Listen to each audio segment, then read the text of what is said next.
দেখুন এই ডালের জন্য তরকাতে দিয়েছি জিরে, শুকনো লঙ্কা, কারি পাতা, পেঁয়াজ আর এই যে ডাল সেদ্ধ বিনা হলুদে।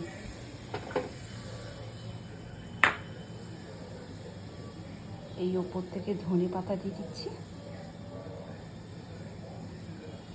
বিনা হলুদে করেছি।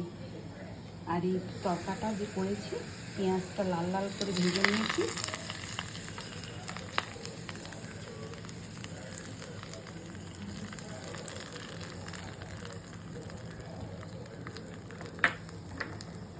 এবার আস্তে আস্তে করে এটা লাগাবো।